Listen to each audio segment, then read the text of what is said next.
How are you? You're most welcome. My name is Ndegwa, and I am your consultant as far as matters academics, matters of education sector is concerned. Today, we are talking about how to go about registering a college from A to Z. In this series, we are going to cover the issue of running, managing, starting a college. This is episode one. We are talking about what is needed. First of all, the first thing you need to talk about, we are going to talk about is paperwork. So in this episode, we are discussing the paperwork needed as far as registration of a college or an educational institution is concerned. The first paperwork is the company registration certificate. How do you get that? You go to uh, your eCitizen account. You can register as a sole proprietor. You can register as a partnership, whichever way, if you are alone or you are with a partner of yours, you want to register as that company as a sole proprietorship or a partnership, either way, it is always okay. So the first paper you need to have is the company registration certificate. You apply that one uh, through the eCitizen, that is in Kenya, the company registration certificate. The second document that you need to have uh, is the KRA certificate. Of course, you must clear with the KRA. You must have that KRA certificate for you to be able to register your college. The other document that you need to have is a title deed, and if you are not, it's not your piece of land, then a lease agreement or allotment letter, whichever can name, can work. Allotment letter or title deed or a lease agreement, they do work. If you're going to go, if for most people, they usually rent spaces. So if you have rented, then what you need to come up with to produce in that case is called a lease agreement. The lease agreement should not be of a period of less than 5 years. So as you are taking up that space, you are taking up that building, that room, always make sure that the lease agreement that you're going to have to be given by your landlord is serving a period of not less than 5 years. The other document that you need to be with is now you need to clear with the county government. In this case, I mean the business permits. You must have all the business permits given by the city, the county government.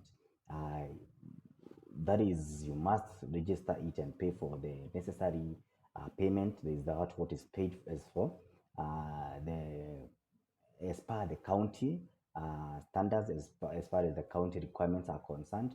The business permit, you must obtain a business permit from the county government.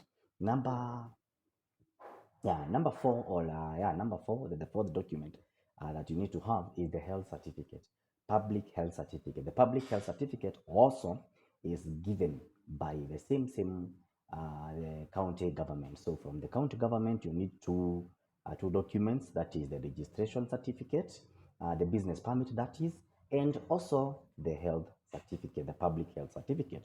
Those are the two documents needed as far as registration of a college is concerned, and that is from the city county or from the county governments. The other document, document number 5 or number 6, whichever, I'm not keeping count, is the academic certificate of the manager or the principal. The manager stroke principal acts more of the same. The principal is also the manager of that college. The requirement is very simple. If this person is going to be a principal, they must have an education background. That is, they must have known, they have been trained in pedagogy. So there are two ways to go about it. Maybe somebody who have done education, as long as bachelor, they have a bachelor in education, BEd, that one is serving and it can serve the purpose. If not that, then they must have got this KTT CC registration. That is this teachers trainer certificate that they are is usually offered at KTTC. So either they have done education or they have done KTTC certificate. It's just a 1 year certificate. Either can do, but whoever is going to be the principal or whoever is going to be the manager must have an educational background That is, they must have knowledge in pedagogy. So if they're not BEd, Bachelor of Education holders, then they must have that diploma or that certificate from KTTC showing that they have been trained as trainers of trainers, that is TOTs, and having that certificate. The other one is that the other paperwork that you need to have the proper, let me use the word proper registration details, and also the proper the documents for the lecturer, at least one lecturer.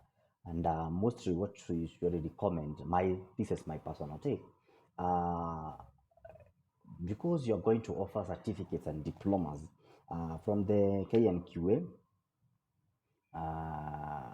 that is Kenya National and Qualification Authority. You need to, for a bachelor degree, they are authorized to train at diploma and certificate level. So go for somebody who have done at least a bachelor degree. Masters can be even better. But then for lecturer choices, go for somebody with a bachelor and above. If they don't have, then a diploma and a KTTC can always serve for the registration of courses. Because what happens is you need that lecturer must be registered with TVETA, so that now whatever is their area of specialization acts as whatever is the courses that you are going to offer, or some of the courses that are going to be registered under your college. Because this is it.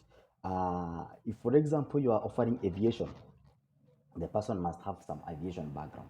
You're offering business, the lecturer should have, the lecturer who you present as your lecturer should be registered by them and having the same, the proper or the right documentation or the right background in terms of paperwork and academic qualifications. Last but not least is the relevant MOUs.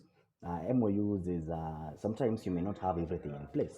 So if there is somewhere maybe you are short of something, and you have the now for you to substitute, you are showing that we are partnering with so and so to provide this and that. For example, if it's a thing of facilities, there you may have the relevant MOUs to serve to serve as evidence that even if we are lacking in this facility, we can be able to access the same facility through from uh, from uh, from now these other institutions, the relevant MOUs. So simply put, that is simply the kind of documents. By the way, before I forget, that is on your part. Also, there are those documents that you have to purchase. The documents that you have to purchase are as follows. You must have a Kenyan constitution, the Kenyan constitution of 2010. You must have a copy of the same. Another paperwork that one is not uploaded, but this is, you must have it in the office. You must have it with you. Okay.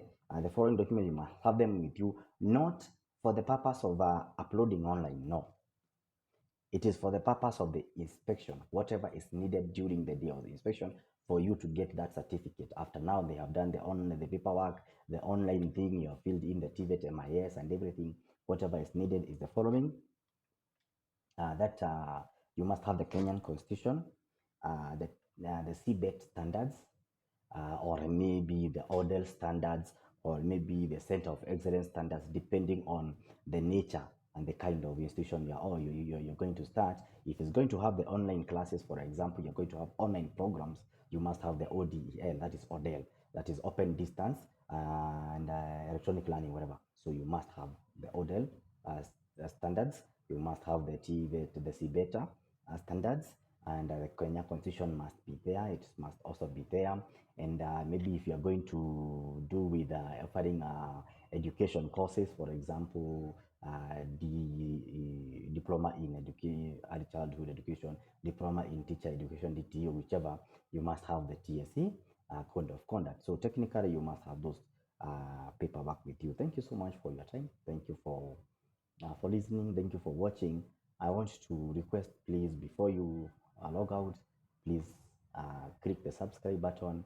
It is going to go a very long way.